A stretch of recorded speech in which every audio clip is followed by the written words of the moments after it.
আসসালামু আলাইকুম। গতকালকে এই রাস্তাটা দিয়ে যখন আমি আসলাম, অনেক বড় একটা সাপ দেখলাম। এত বড় একটা সাপ দেখছি, আসলে এত বড় সাপ কখনো আমার চোখে দেখা হয় না। এই রাস্তাটা আমাদের মেন কোনো রাস্তা না।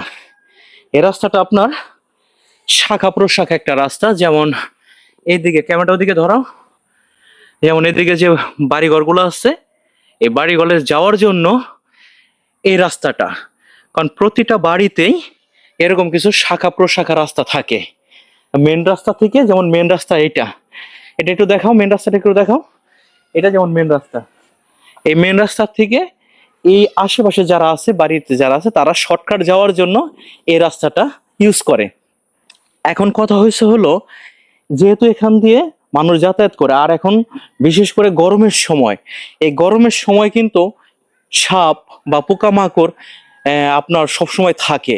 এই গরমের সময় কিন্তু রাস্তায় পড়ে থাকে।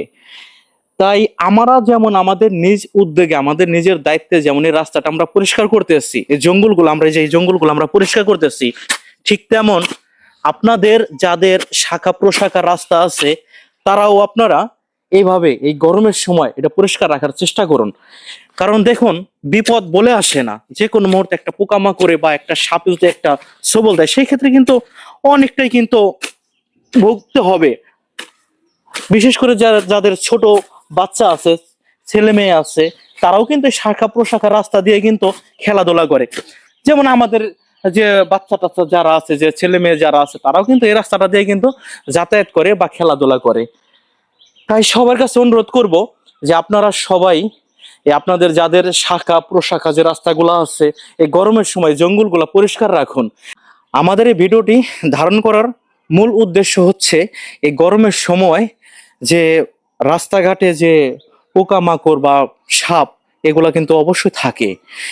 দিন হোক রাত হোক, সব সময় কিন্তু এই শাখা প্রশাখা রাস্তা দিয়ে মানুষে কিন্তু শর্টকাট যাওয়ার জন্য এই রাস্তাগুলো ব্যবহার করে। তাই বড় ধরনের কোনো দুর্ঘটনা যাতে না ঘটে, তাই আমার এই ভিডিওটি ধারণ করা। যেমন আমার এই ভিডিওটি দেখে যদি আপনার কিছুটা হলেও উপকার হয়, তাহলে আমাদের সার্থক। ধন্যবাদ। সবাই ভালো থাকবেন, সুস্থ থাকবেন, সুন্দর থাকবেন। আল্লাহ হাফেজ।